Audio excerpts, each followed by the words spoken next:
Hey everybody, it's Peter. It's Thursday night, so that means it's time for Orville. Today is episode 8, Into the Fold, or in this case, they go into a space fold. Before I proceed, just a couple quick notes. I am now at 91 subs, and I'm over the 10,000K mark for views. So hopefully in the next week I get an email from YouTube saying, hey, you're going to make a couple of bucks off of your hard work. Or in this case, it might be pennies, since I heard YouTube doesn't cash out that much. Also, if you're new to the channel, don't forget, hit subscribe, hit the little bell, follow me. I'm right now doing Orville every week, and I'm doing Discovery. Anyway, let's jump into the review tonight. So this one is actually focused on Clair Finn, our local doctor. And she's kind of, and again, a lot of people have been saying Orville is kind of like TNG, and we're finding it, yeah, it is kind of big because she also has her family. So Bortus has his kid and his mate, which we haven't seen since About a Girl. And I thought that was the only exception. They didn't really touch on it, but now it seems like, oh yeah, Claire has her 2 kids, Marcus and Ty, no husband. It comes up later on when she's talking to Isaac on the shuttle that she didn't get married. She couldn't find the guy she wanted, and she was artificially inseminated, which Isaac concludes, and she's just like, yeah, nice personal questions, buddy. Yeah, so she's planning a vacation to take her 2 boys, and I'm surprised too, like 400 years in the future, kids are not going to change. They're still going to be little, buggers. I could think of stronger words, but this is a kind of an episode to where you want to have your phaser set on stun, because these kids are like total brats. And if they were my kids, they'd be out the Irelac right now. She's basically arranging to go to some play planet. I didn't catch the name of the planet, but basically it's, 7 flags over Rigel. And since she can't get a hold of John Lamar, Kelly tells her she's going to have Isaac for a pilot. And she goes like, crap. And cue the music. I noticed this time too, after watching Galaxy Quest, the theme song, even though everybody says it looks like Voyager, the theme song actually sounds like, I might have to go listen again, but the theme from the Galaxy Quest show. So basically she loads up the kids, gets on the shuttle, Isaac is designated pilot, and they're trying to head off to the play planet. And along the way, I think Isaac's just along too, one because he's a pilot, and also just because his job from his planet is to observe human behavior. So what better way to do it with a mom and her 2 unruly kids. And this was actually a good episode. We only threw in one sexual joke when they're affecting a rescue mission, and I forget what they called the space anomaly. It's like a fold in space you can go through, so sort of like a odd black hole, but you can actually see it. And Gordon's just like, oh yeah, we used to call them glory holes in Pilot Academy. And then Ed has to go, no, just you. So that was the only one bad joke. And the kids are a little bit unruly. So like I said earlier, those are the only things that kind of took it away from me. But the overall story is basically they're trying to make their way to the play planet. And for some reason, they're caught in the gravitational force of this space anomaly and dragged through it. Of course, the shuttle is very small. It doesn't have the shielding or anything to withstand going through it. So when they come out on the other side, they get all beat up and they have to crash land. There's a nearby star system, which apparently has the same kind of system as Star Wars planets, where there are moons with breathable atmosphere. Like normally you figure our solar system, like Earth's the only one, but usually in Star Trek stuff, everything's a Class M planet, and there's moons are like moons. You can't like live on them, kind of thing, unless you have like artificial gravity on a space station kind of thing. But apparently, just like Yavin is a moon in Star Wars, they crash land on a moon of this gas giant that has breathable atmosphere. So they do the crash landing thing, and because they're trying to make an emergency landing, some of the powers are shunted, can't do too much with it. So Isaac asks Claire to go in the back to do some kind of rerouting thing by pulling on something on the back panel. And because they're just about to crash, she can't get back to the front of the ship, so she straps in basically one of those stewardess type chairs in the back section. So she buckles herself in, and as they're coming in, they're passing a mountain range, and they actually accidentally clip it, which actually causes more structural damage on the shuttle, which breaks in half. So Claire goes one way, Isaac and the kids go the other way, and we go from there. After the crash landing, everybody sort of gets their bearings. Except for Claire, she's thrown clear of the wreckage, but she's unconscious. An unknown person comes along and drags her away. Meanwhile, Isaac's stuck with Ty and Marcus, who are still like, no, you suck, no, you suck. It's like, wow, what a bunch. I mean, the kids do smarten up later on in the episode, which is cool when it comes down to the crunch. The kids are pretty cool, but yeah, most of it is just like, wow.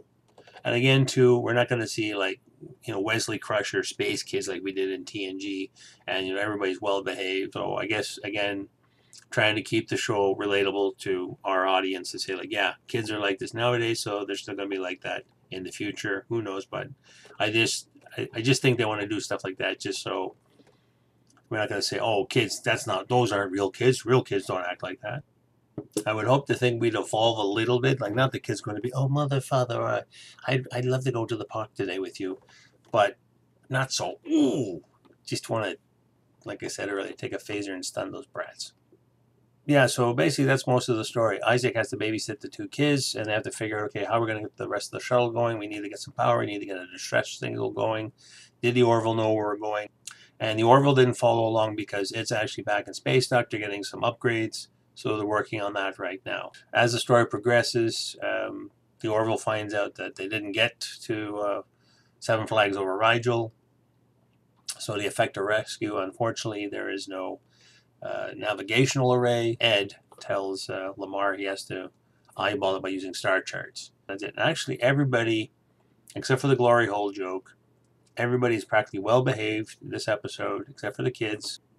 Isaac and the kids are trying to find their mother. They're also trying to find some way to fix the shuttle. So Isaac is like, okay, you kids stay with the ship. I'm going to try and find some things. That doesn't really work out.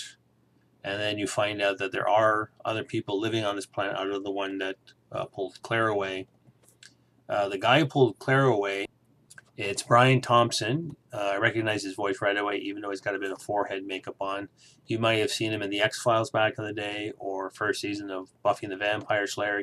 And he's basically, he tells Claire later on, when he's finally revealed, that the planet had a bit of a war, and there was some biological weapons, and except for him and a few other people, maybe he's the only one, I don't know, that survived and didn't get infected because he had his own water supply, his own food supply, and we find that actually whatever this biological weapon isn't everything.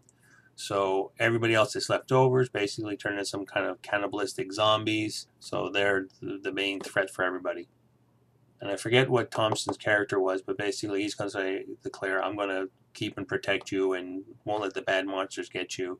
And she's like, I got to have none of this. I got to find my kids. I got to get off of here.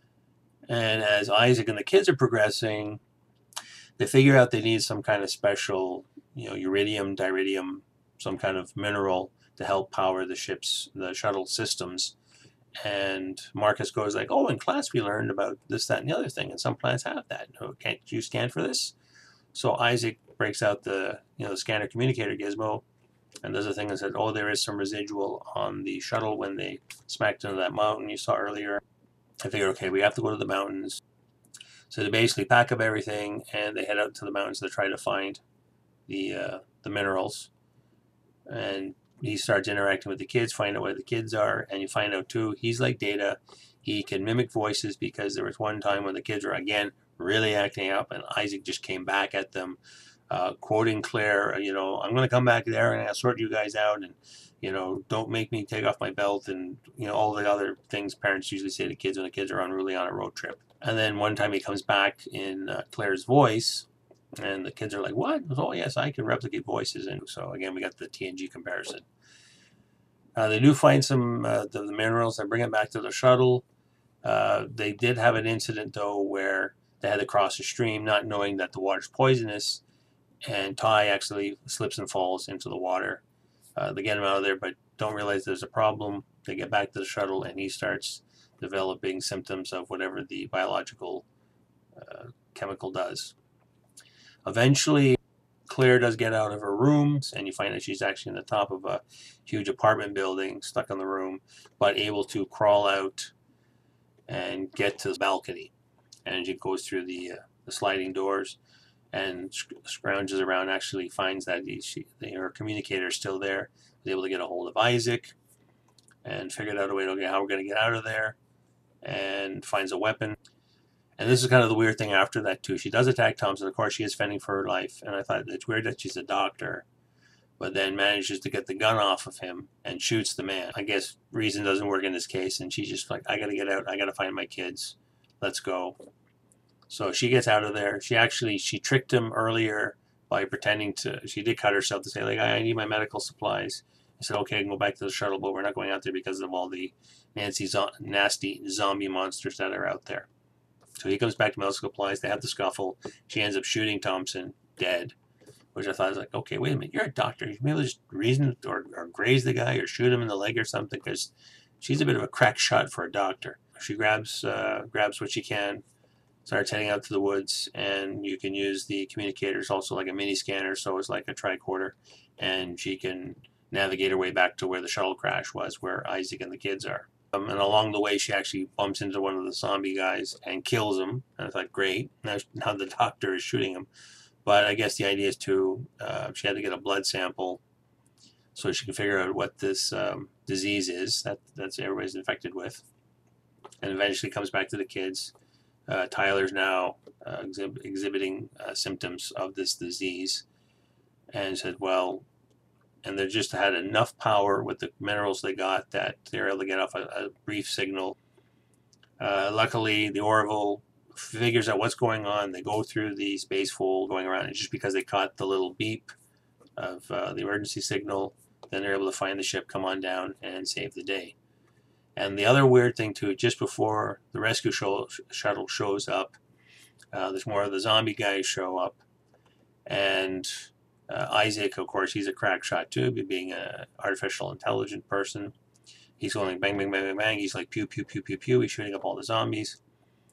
And he can't manage it. Well, Claire's got to try and take care of her son who's sick. He breaks out of one of the spare phasers and hands it to Marcus and says, it's on stun.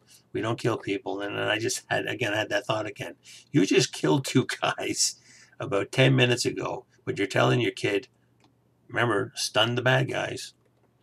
So he ends up helping Isaac save the day, and then the shuttle shows up, does a quick little bombardment to scare away or kill the rest of the bad guy zombies and get them back to the ship, and everything's back to normal. She actually goes over to Isaac later on and thanks him and says, can you come see Ty? He's recovering, and that the kids are actually liking Isaac as odd as a robot that he is, and he's sort of growing a fondness for them too.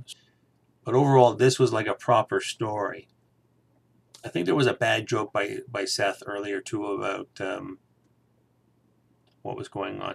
Oh, yeah, when they went through the fold, and Alara read off the damage report, and he said, oh, yeah, there's this, so-and-so, this, that, and the other thing. And one of the crewmen spilled soy sauce on his pants. And it's just like, what? Yeah, it's in the damage control report.